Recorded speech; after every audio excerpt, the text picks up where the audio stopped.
Good morning, dear friends. What a blessing to be here with you. Good night, good evening, good afternoon, whichever way, time and place you're watching this program. Welcome. It's always a blessing and an honor to be here with you and with the wisdom of Andre Luiz. We thank him and we thank Chico Xavier for their work that has brought to you and I today chapter 15 of the book Green Light um, by Andre Luiz. And today's chapter is about seeing and hearing. So what we see as we go about the world, how we perceive the world around us through the lenses of our vision, and also what we hear, how to hear and how to see. Isn't that a wonderful way for us to think about our actions and our activities during the day? And I always will say, quote, vision and hearing should be developed as much as words and manners, unquote. So he's saying that those are tools, those are things that we can work on and develop. The same way we develop our endurance when we exercise, we develop our intellect when we study, we develop our moral qualities when we apply these teachings in our daily lives. We can develop our vision and hearing. Because when you are looking at something in its pure sense, the light is being captured by your eye. Those inputs are being transduced and transmitted to your brain, and your brain is interpreting the images. The same with hearing, when you're hearing something. But we need to go one step past just the physical and biological elements and actually learn how to look at things and how to hear things. And let's see, he will give us very practical tips on how to develop those two senses. He says, when visiting any home, let us thank the kindness extended to us by the host without paying attention to a possible untidiness in the place, unquote. How many times we go somewhere, even if it's just a workplace, an office, someone's home, we get a ride with someone, the first thing we notice is what's wrong with it. He says, let's first thank the kindness of those who are hosting us. We take in the fact that someone is welcoming us in their homes, and then we don't look for defects. We look for the good in that gesture. In reverse, when you're welcoming someone into your home, remember they're bringing with them their thoughts, their feelings, their vibratory tones, their spirit friends with them. So it's when you're inviting someone into your home, into your workplace, or to go somewhere with you, it's very important that we are very protective of the spiritual environment around us. So we are in a healthy environment, we're protected, so on and so forth. So go to places, feel welcomed instead of looking for the defects. Now for hearing, he says, when you hear a friend utter a grammatically incorrect phrase, take into consideration the intention and elevated feelings with which the phrase was said, without closely making a note of the grammatical mistakes. Some people do correct others, especially when we're when we encounter someone who sounds different or speaks in a different cadence or use different words than we do. The first instinct is to correct them. First of all, we need to ask them if they would like to be corrected. And Andre Luiz is telling us first, if a friend says something that is not correct, first look at the intention and the feelings they're trying to portray versus focusing on the grammatical errors that we find. He says, see with goodness and hear with discernment or logic. When you see with goodness, you bring out in that person the best in them.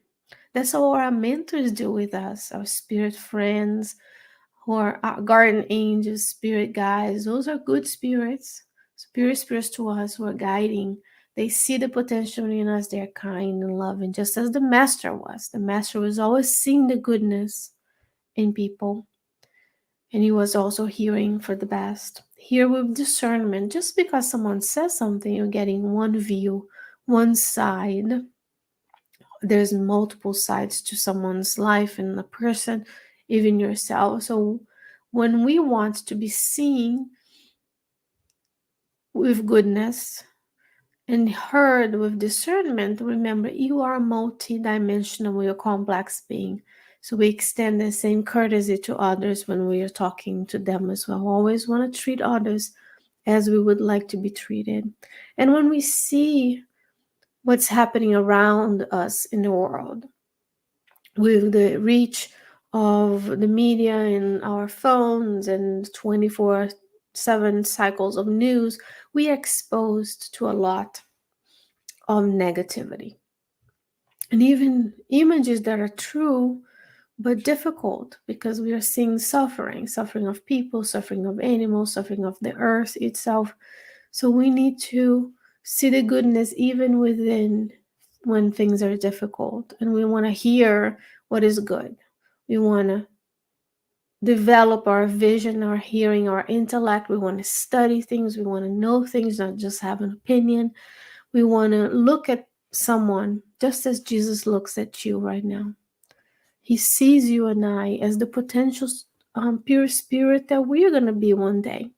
But if we are in the earth, we are on the earth, incarnated in the earth, we're still having impurities, we're still less elevated than we could be. So we are working and developing the intellect, developing our moral abilities, developing our sensitivity, developing our empathy, developing our vision, our hearing, our speech as well. Because we thought we'll talk, if we haven't, we'll talk about speaking. There's not specific chapter about, there's a chapter about greeting, but there's also one about introducing people.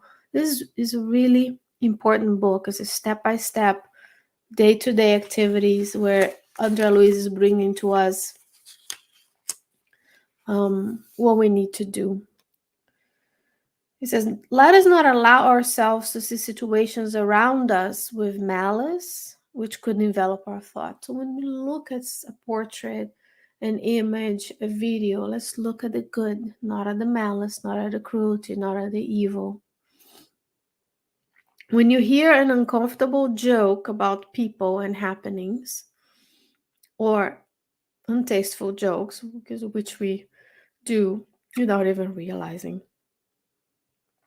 Luiz says, let us have enough courage to put them in the file them in the area of silence, in the silence file. So let's say someone says something inappropriate. You can kindly tell them, hey, this is not an appropriate way to speak about people. Remember if this is someone was saying some inappropriate joke about you, wouldn't you want someone to step up? And that's here.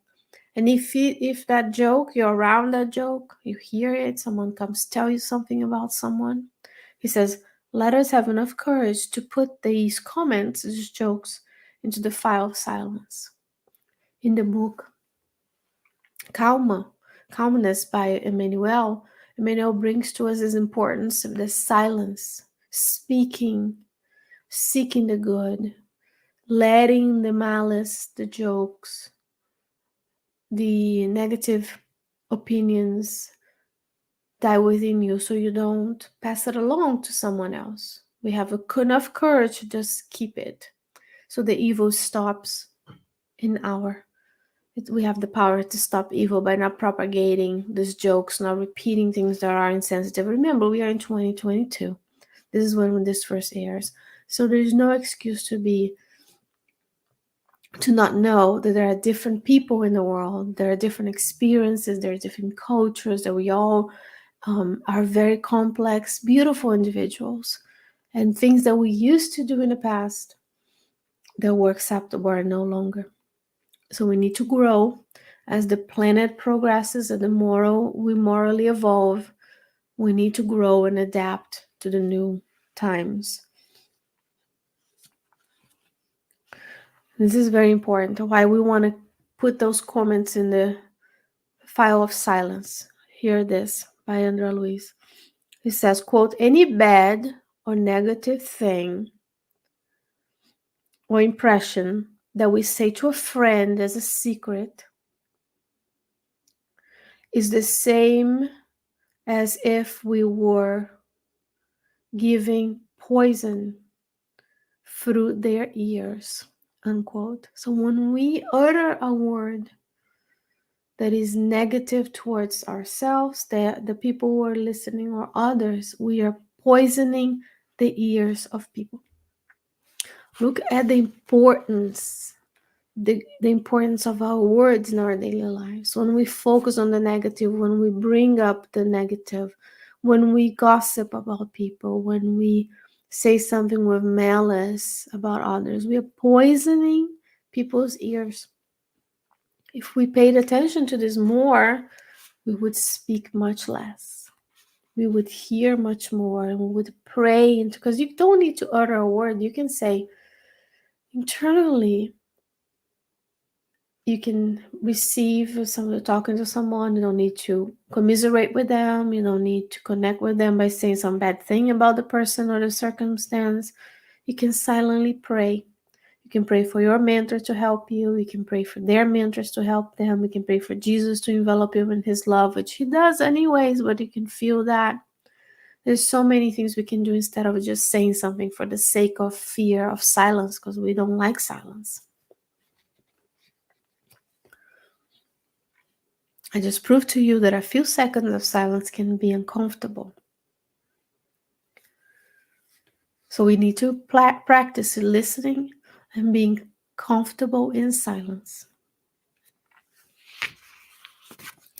And last but not least, says the person, right? Says the person who is reading and talking to you that we speak less. In any situation, it is essential not to forget